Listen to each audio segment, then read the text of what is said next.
जी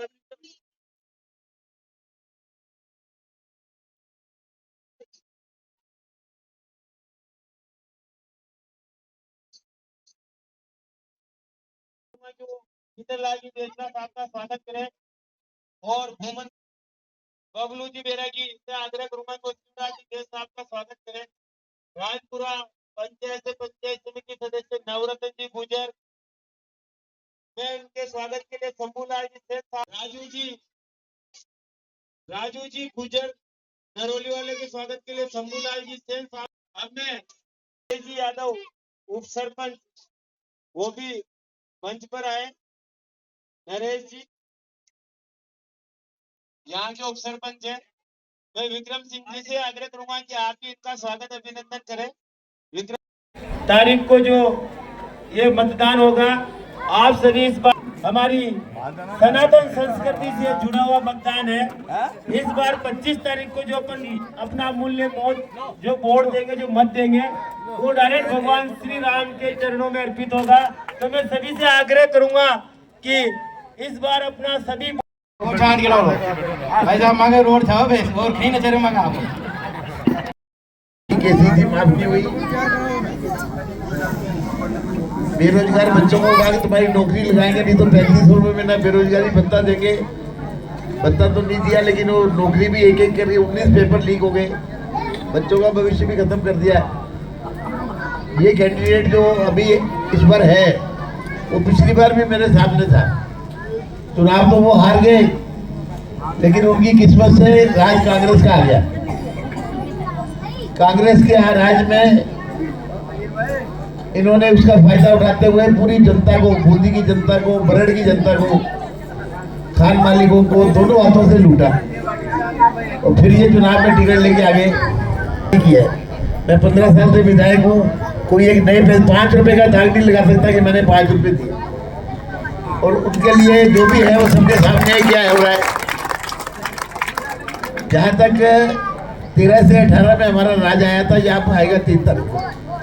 13 से 18 में राज आया तो बरड़ क्षेत्र के लिए चंबल का पानी हमने पूरे सभी गांव में पहुंचाया। ये एक बड़ा काम था, किसी ने कल्पना भी नहीं की थी। लाइट की दिक्कत थी, 132 kV का GSS बनाया यहाँ, वोल्टेज वाली समस्या खत्म की।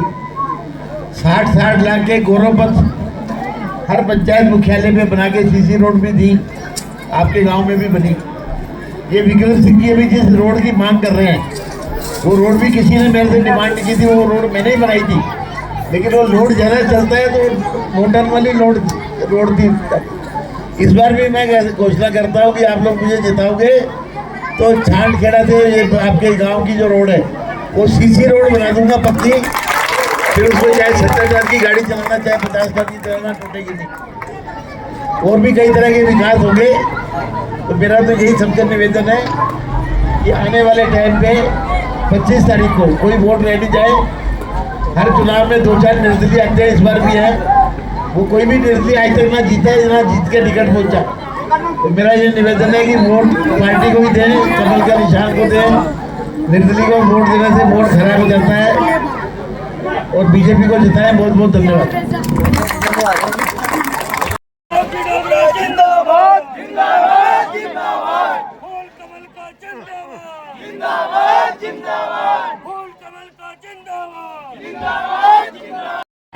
कांग्रेस की 2 बड़ी गारंटियां पिछली बार चुनाव में थी।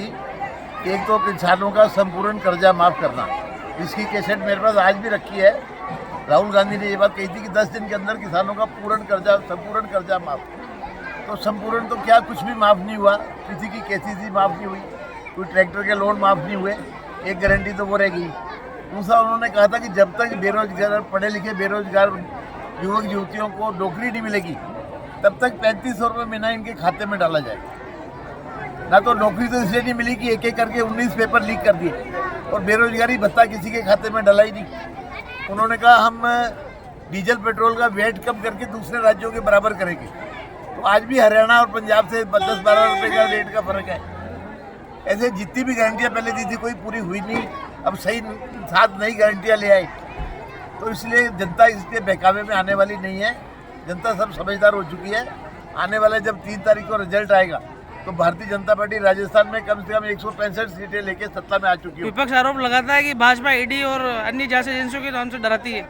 जैसे ही इलेक्शन और आम विधानसभा चुनाव नजदीक आए, ईडी और अन्य जांच एजेंसियां कांग्रेस के नेताओं के घर पे छापे मारने लगी। क्या कहेंगे इस पर? ईडी ने जब रेड करी पेपर लीक के मामले में तो 11 करोड़ रुपए पकड़े अभी थोड़े दिन पहले, तो 11 करोड़ के घूस हाथ तो लेके नहीं आए थे, इनके यहाँ से पकड़ेगी।